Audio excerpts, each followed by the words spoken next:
आप देख रहे हैं अपना बिहार और आपके साथ मैं हूं विवेक। और सबसे पहले आपसे गुजारिश है कि आप घर में रहें, बाहर नहीं निकलें। कोरोना बंदी में जो नियम है उनका पालन करें, घर पर रहिए, सुरक्षित रहिए। अब जान लेते हैं कि अपडेट क्या है खबरों में। और चलिए, इस वक्त की एक बड़ी खबर आ रही है पटना से। 48 शिक्षकों को लेकर शिक्षा विभाग का एक बड़ा फैसला आया है। शिक्षकों को ज्वाइन कराने का विभाग ने मौका दिया है। निलंबित जो शिक्षक हैं, विभाग उनके ऊपर भी नर्म है। योगदान देने पर खत्म होगा निलंबन। डीईओ या फिर बीईओ कार्यालय में दे सकते हैं योगदान। इसके अलावा प्राथमिक शिक्षा निदेशक ने सभी डीईओ को दिया है निर्देश।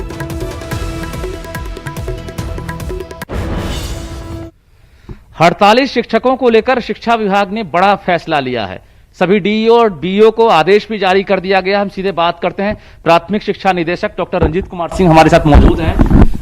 सर, बैठक हुई है, बैठक में क्या फैसला लिया गया? आज बैठक भी हुई है और वीसी द्वारा सभी जिला शिक्षा पदाधिकारी और डीपीओ को निर्देश दिया गया है कि जो भी 48 शिक्षक है जो ज्वाइन करना चाहते हैं उनको ज्वाइन करवा लिया जाए। जिस भी जिले में वो पदस्थापित है वहाँ के ब्लॉक एजुकेशन ऑफिस एवं डीओ ऑफिस में जाकर वो अपना योगदान दे सकते हैं। जी, जो भी सस्पेंड है या फिर बर्खास्त हैं जो शिक्षक, उनको लेकर क्या फैसला लिया गया? जो भी सस्पेंडेड टीचर है उनको सहानुभूतिपूर्वक विचार करते हुए उनको ज्वाइन करवा भी लिया जाएगा और साथ में उनके सस्पेंशन जो है उससे भी रिवोक कर दिया जाएगा। और रजनीश हमारे साथ फोन लाइन पर। रजनीश, नरमी बढ़ती जा रही है, अभी और अभी ही क्यों? बिल्कुल विवेक, बता दें आपको कि पिछले 17 फरवरी से और 25 फरवरी से प्राइमरी और जो माध्यमिक शिक्षक है वो हड़ताल पर थे। ऐसे में लगातार शिक्षकों की मौत का मामला सामने आ रहा था। शिक्षा विभाग ने अभी अहम बैठक की है जिसमें प्राथमिक शिक्षा निदेशक और माध्यमिक शिक्षा निदेशक के साथ अपर मुख्य सचिव तीनों मौजूद थे। और बड़ा फैसला ये लिया गया है कि जो भी शिक्षक हड़ताल पर है वो अगर ज्वाइन करना चाहते हैं तो डीईओ या फिर बीईओ कार्यालय में आकर योगदान दे सकते हैं। इसको लेकर जो भी सस्पेंड हुए टीचर है, जिन पर सस्पेंशन की कार्रवाई हुई है, उनका सस्पेंशन विभाग वापस लेगा। तो एक बड़ा फैसला है कि शिक्षकों के खिलाफ जो कार्रवाई हुई है वापस ली जाएगी। साथ ही ये भी कहा गया है कि 3 महीने तक अगर शिक्षक जो हड़ताली है वो योगदान नहीं देते हैं तो कहीं ना कहीं उनकी सेवा जो है एक तरह से स्वतः समाप्त हो जाएगी और उनको योगदान देने का मौका नहीं मिलेगा, क्योंकि नियमावली यही कह रहा है। तो इसके आधार पर एक बड़ा मौका शिक्षा विभाग ने दिया है। वहीं शिक्षा विभाग ने यह भी कहा है कि अभी वेतन बढ़ोतरी को लेकर कोई खुलासा विभाग नहीं करेगा, ना कोई बैठक में चर्चा हुई है। जिस तरह से लॉकडाउन है और कोरोना बंदी है, ऐसे में शिक्षा विभाग ने कहा है कि वेतन बढ़ोतरी को लेकर शिक्षक नहीं सोचे और संघ की जो आपसी लड़ाई है इससे बच्चों को नुकसान नहीं हो, इसको लेकर अभी तत्काल राहत देते हुए ये कहा गया है कि आपके खिलाफ सस्पेंशन कार्रवाई वापस ली जाएगी। लेकिन दूसरी बड़ी बात यह है कि 19 मई तक ये जो टारगेट है कि 19 मई तक शिक्षकों को ज्वाइन करना है। अगर वो ज्वाइन नहीं करते हैं तो स्वतः उनकी सेवा समाप्त हो जाएगी। तो कहीं ना कहीं राज्य के 4.25 लाख जो शिक्षक हैं उनके लिए असमंजस की स्थिति जो बनी हुई थी वार्ता को लेकर, फिलहाल राज्य सरकार वार्ता नहीं करेगी, ये साफ कह दिया गया है। अब ज्वाइन करने वाले शिक्षक अगर ज्वाइन करेंगे तो उनके खिलाफ जो हुई कार्रवाई है फिलहाल वापस ली जाएगी। विवेक, चलिए, बहुत बहुत शुक्रिया रजनीश बातचीत के लिए। तो चलिए, कोरोना अपडेट अब जानते हैं। बिहार का अपडेट क्या कहता है। बिहार में कुल 182 पॉजिटिव केसेस सामने आ चुके हैं। आज सुबह से 12 नए मरीज इस लिस्ट में शामिल हो गए हैं। नालंदा की बात करें तो 3 नए मरीज नालंदा से मिले हैं। बक्सर से भी 2 नए मरीज जो कि कोरोना पॉजिटिव हैं मिले हैं, 2 केस। बांका में एक और मरीज पॉजिटिव निकला है। मुंगेर के जमालपुर में 6 नए कोरोना पॉजिटिव मरीज सामने आए। जमालपुर के पॉजिटिव मरीजों की जो संख्या है वो 30 पहुंच गई है।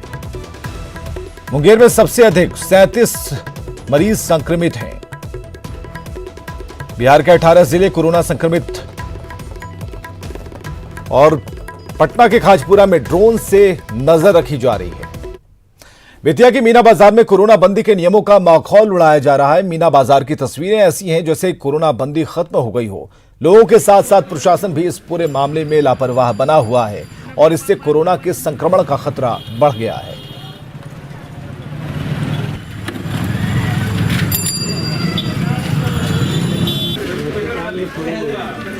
बेतिया की तस्वीरों को आपने देखा। अब बेतिया के साथ साथ छपरा की तस्वीरें आपको हम दिखा रहे हैं।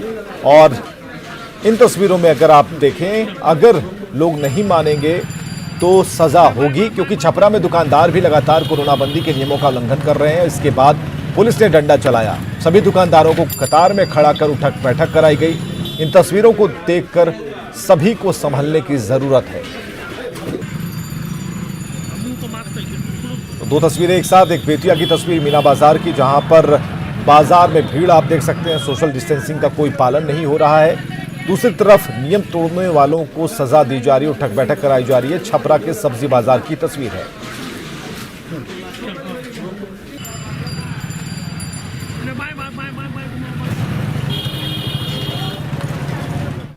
इधर बिहार में सरकारी मास्क को पहनना अनिवार्य कर दिया गया है। इसके बाद आज हर तरफ सघन जांच की जा रही है, चाहे सरकारी कर्मचारी हों या फिर सड़क पर चल रहे आम लोग। आपको दो तस्वीरें हम दिखा रहे हैं जो पटना की अलग अलग जगहों की हैं। पहली तस्वीर विश्वेश्वरैया भवन के पास की है, जहां सरकारी कर्मचारी ड्यूटी के लिए पहुंच रहे थे। जांच के दौरान बिना मास्क पहने कर्मचारियों को अंदर नहीं जाने दिया गया।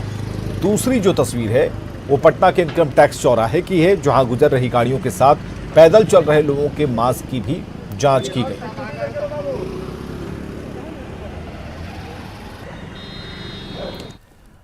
बिहार में आज से मास्क अनिवार्य हो गया है, लेकिन अररिया में इसका खुलेआम उल्लंघन हो रहा है। अररिया के ठाकुरबाड़ी सब्जी हाट का जायजा लिया हमारे सहयोगी सतीश कुमार ने। बिहार में लॉकडाउन का जो असर है अररिया में नज़र नहीं आ रहा है। आप तस्वीरों में साफ तौर पर देख सकते हैं कि यह अररिया का ठाकुरबाड़ी इलाका है और यहाँ पर सब्जी हाट है। देख रहे हैं कि पूरे बिहार में आज से मास्क पहनना भी लाजमी हो गया है। कानूनन जो है अपराध हो जाता है यदि किसी ने मास्क नहीं पहना होता है। लेकिन जो अधिकांश लोग हैं यहाँ पर पूरा मजमा लगा है और सोशल डिस्टेंसिंग का भी यहाँ पर पालन नहीं हो रहा है।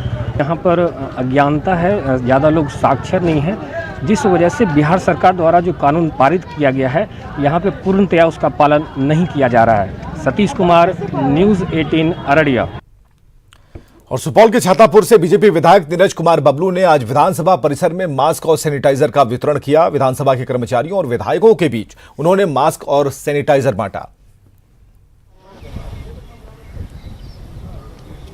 आज कोरोना वायरस से पूरा दुनिया डरा हुआ है, पूरा देश डरा हुआ है, पूरा राज्य डरा हुआ है। हम लोग इसको लेकर के अपने क्षेत्र में भी सजग रहे हैं, लोगों को डिस्टेंस मेंटेन करने को लगातार कहते रहे, घर में रहने को कहते रहें और कुछ न कुछ बांटते रहें। आज विधानसभा की बैठक थी, हम विधानसभा आए तो मुझे लगा कि जो हमारे सुरक्षाकर्मी हैं, कर्मचारी हमारे लिए लगातार काम करते हैं, तो हमें भी इनके लिए कुछ करना चाहिए। तो इन तमाम लोगों के लिए हमने सैनिटाइजर, मास्क, साबुन, ये तमाम चीज़ लाए हैं, लोगों को दे रहे हैं। और कई हमारे मित्र विधायक हैं वो भी मिले, हमने उनको भी देने का काम किया है। तो कोरोना संकट में एनडीआरएफ की टीम पूरी तरह से मुस्तैद है। पटना के कई इलाकों को एनडीआरएफ की टीम सैनिटाइज कर रही है और इसके साथ ये टीम लोगों को जागरूक भी कर रही है। एनडीआरएफ को अभी तक आपने बाढ़ के दिनों में या भूकंप के दौरान काम करते देखा होगा। ये पहली बार जो है वो एनडीआरएफ की टीम भी जो है वो पूरी तरह से इस कोरोना के जंग में लगी हुई है। और ये जो एनडीआरएफ की पूरी जो टीम है बिहार की, वो अभी पूरे कोरोना के दौरान जो है वो स्प्रे कर रही है, सैनिटाइज कर रही है इलाकों को। और ये जो है वो चैलेंज एनडीआरएफ की टीम जो है वो उठा रही है। यहाँ के जो असिस्टेंट कमांडेंट है वो हमारे साथ है। सर, एक बड़ा चैलेंज है आज के दिनों में, क्या क्या हो रहा है? हमारी 9 बटालियन एनडीआरएफ जो कि बीटा में है, हमारी टीम यहाँ पटना शहर में जैसा कि आप देख रहे हैं यहाँ पर एरिया सैनिटाइजेशन की काम में लगी हुई है। हमारी 9 बटालियन एनडीआरएफ की टोटल 18 टीम बिहार राज्य के 7 जिलों में तैनात है और वहाँ पर एरिया सैनिटाइजेशन, साथ ही साथ अवेयरनेस प्रोग्राम और लोगों को ट्रेनिंग, साथ ही साथ मेडिकल टीम को भी स्क्रीनिंग में मदद कर रही है। सर, आरएलएसपी के नेता केंद्र और राज्य सरकार की नीतियों के खिलाफ कल एक दिन का उपवास करेंगे। पार्टी के राष्ट्रीय अध्यक्ष उपेंद्र कुशवाहा ने बताया है कि दोनों सरकारें कोरोना संकट में जरूरतमंदों को मदद पहुंचाने में फेल रही हैं। कुशवाहा के उपवास पर जेडीयू ने सवाल खड़े किए। की जो समस्याएं हैं, इन समस्याओं पर राज्य की सरकार क्योंकि गंभीर नहीं है, इसलिए हमने अपनी पार्टी की ओर से फैसला लिया है।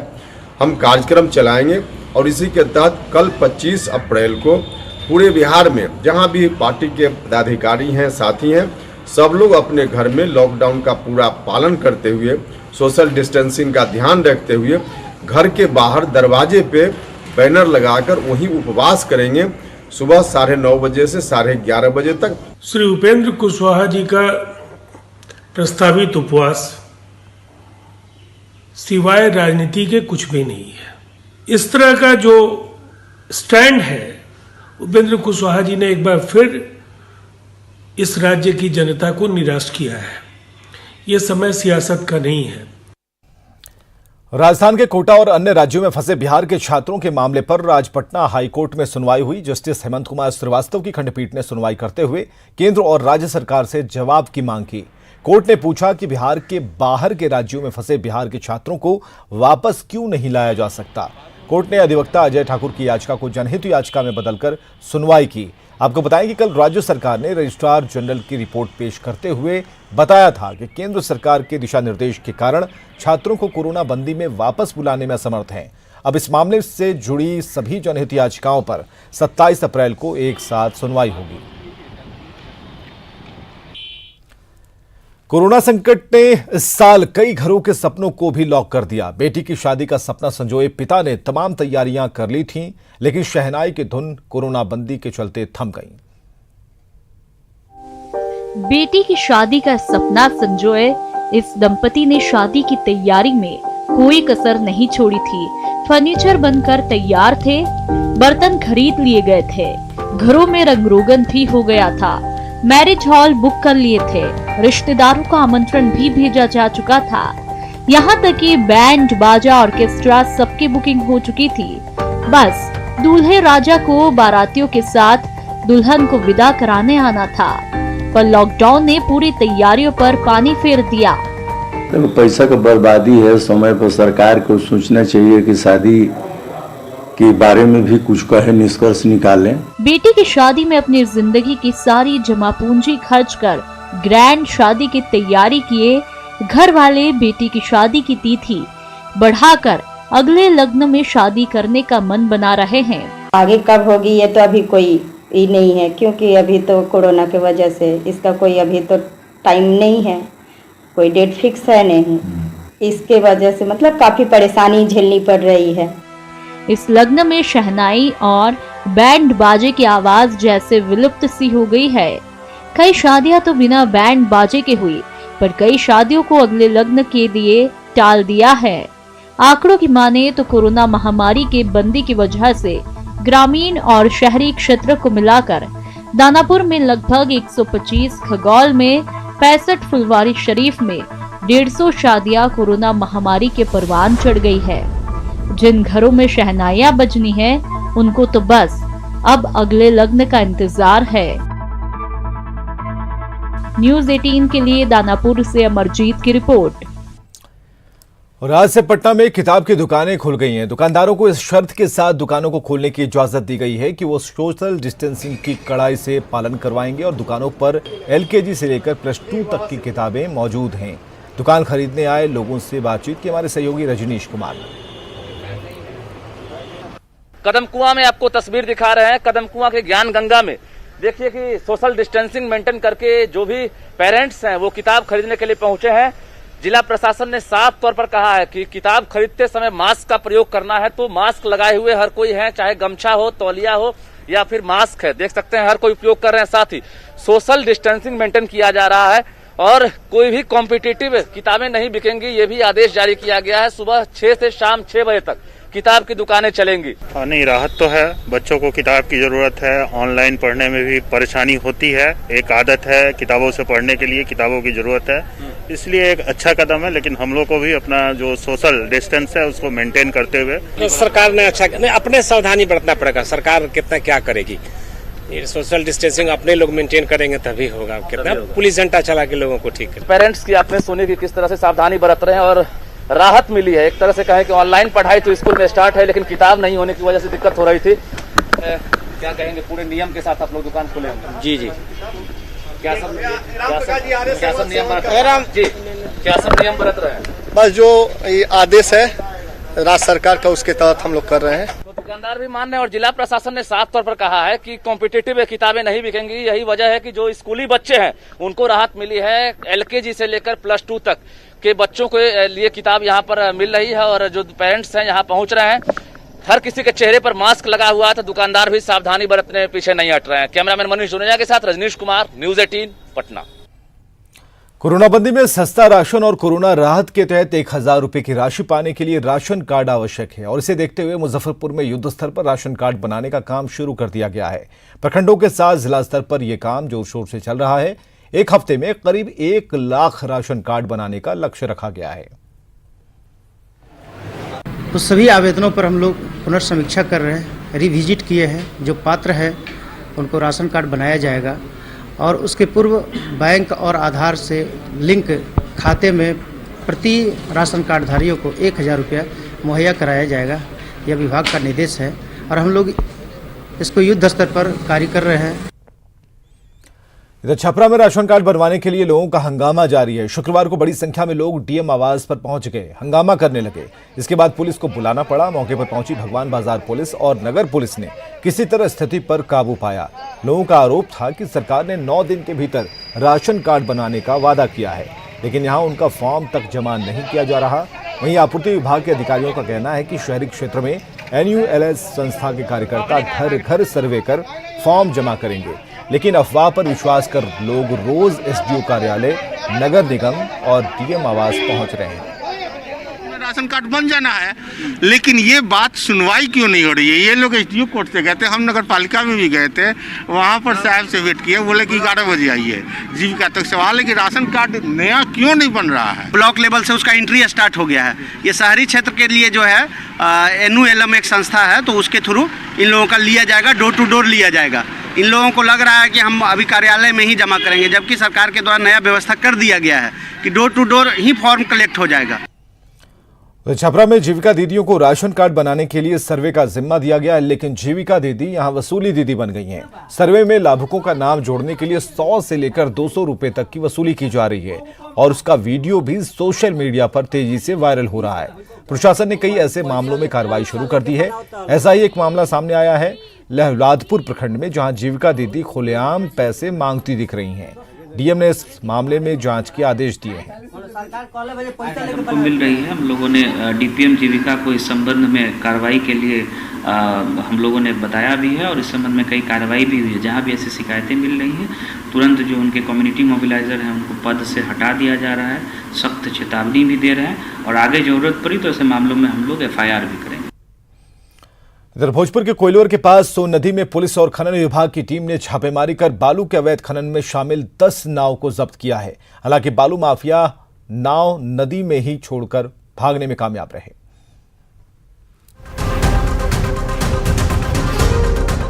नदी और नदी का सीना चीरकर सरपट भागती पुलिस की बोट। यह किसी फिल्म का दृश्य नहीं, भोजपुर में खनन माफिया के खिलाफ चलाए गए पुलिस के ऑपरेशन की लाइव तस्वीरें हैं। खनन विभाग को यह सूचना मिली कि कोइलवर के पास बालू माफिया सोन नदी में नाव के जरिए बालू का अवैध खनन कर रहे हैं। खनन अधिकारी ने पुलिस को सूचित किया और खनन विभाग और पुलिस की संयुक्त टीम खनन माफिया को पकड़ने के लिए निकल पड़ी। पुलिस ने नदी के बीचों बीच उन सभी नावों को घेर लिया जो अवैध खनन में शामिल थी, लेकिन बालू माफिया नदी में कूदकर भागने में कामयाब रहे। हम लोग नाव का रजिस्ट्रेशन नंबर खोज रहे हैं, रजिस्ट्रेशन नंबर कहीं है नहीं, कानूनी कार्रवाई उस पर किया जाएगा। तत्काल में 10 नाव जब्त। पुलिस का कहना है कि वो अवैध खनन को रोकने के लिए दृढ़ संकल्पित हैं। वैसे भोजपुर जिले में बालू माफिया और पुलिस के बीच आंख मिचौनी का ये खेल कोई नया नहीं है। पुलिस समय समय पर कार्रवाई करती है, बावजूद इसके बालू माफिया नाव के जरिए अवैध खनन से बाज नहीं आते। कभी कभी ये आरोप भी लगता है कि बालू के अवैध खनन के खेल में कुछ सरकारी मुलाजिम भी शामिल होते हैं। खैर, अगर इसी तरह से कार्रवाई होती रही तो एक न एक दिन माफियाओं के हौसले पस्त हो जाएंगे। न्यूज़ 18 के लिए आरा से हिमांशु की रिपोर्ट। और पटना के क्वारंटीन सेंटर में बड़ी लापरवाही सामने आई है। पाटलिपुत्र कॉम्प्लेक्स स्थित क्वारंटीन सेंटर में बन रहे खाने में कीड़ा मिला है। खाने में कीड़ा मिलने के बाद दोपहर में किसी ने खाना नहीं खाया। सेंटर में रह रहे लोगों ने बदइंतजामी का आरोप लगाया है। तो पटना से बड़ी खबर हम आपको बता रहे हैं, जहां खाने में कीड़ा मिला है। क्वारंटीन सेंटर में खाने में कीड़ा मिलने के बाद लोगों ने इसका विरोध किया, लोगों ने खाना खाने से इनकार कर दिया। दोपहर में किसी ने भी ये खाना नहीं खाया क्योंकि इस खाने में कीड़ा मिलने की शिकायत थी और इसके बाद इस पूरी खबर से अवगत भी कराया गया अधिकारियों को कि इस खाने में कीड़ा मिला और किसी ने भी खाना नहीं खाया। और बिहार में 15 मरीज पॉजिटिव मिले हैं। इस वक्त की सबसे बड़ी खबर हम आपको बता रहे हैं। बिहार में 15 मरीज कोरोना पॉजिटिव मिले हैं। लगातार आंकड़ा बढ़ता हुआ और कोरोना पॉजिटिव मरीजों की संख्या में इजाफा हो रहा है। जैसे जैसे टेस्ट सैंपल रिपोर्ट सामने आ रही हैं, वैसे वैसे कोरोना मरीजों की संख्या, कोरोना पॉजिटिव मरीजों की संख्या लगातार बढ़ रही है। 5 महिला और 10 पुरुष पॉजिटिव पाए गए हैं और सभी मरीज जमालपुर के बताए जा रहे हैं। तो इस तरह से मुंगेर, जमालपुर, ये सभी जिलों के आंकड़े बढ़ते जा रहे हैं और बिहार में 15 मरीज पॉजिटिव मिले हैं। तो कहीं ना कहीं जो मुंगेर जिला है वो ज्यादा संक्रमण का शिकार होता हुआ यहां पर दिख रहा है।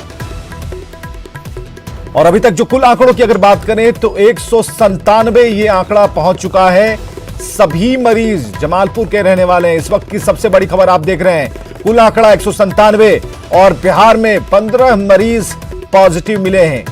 तो आंकड़े जो आप देख रहे हैं वो डराने वाले हैं, इसलिए कि सतर्कता तो है, जागरूकता है, बावजूद इसके जिस टेस्टिंग की बात की जा रही थी कि सैंपल टेस्ट होने में देरी हो रही है, अब उसकी रफ्तार बढ़ती जा रही है और मामले भी सामने आते जा रहे हैं। और खबरें लगातार जारी हैं, आप बने रहिए हमारे साथ।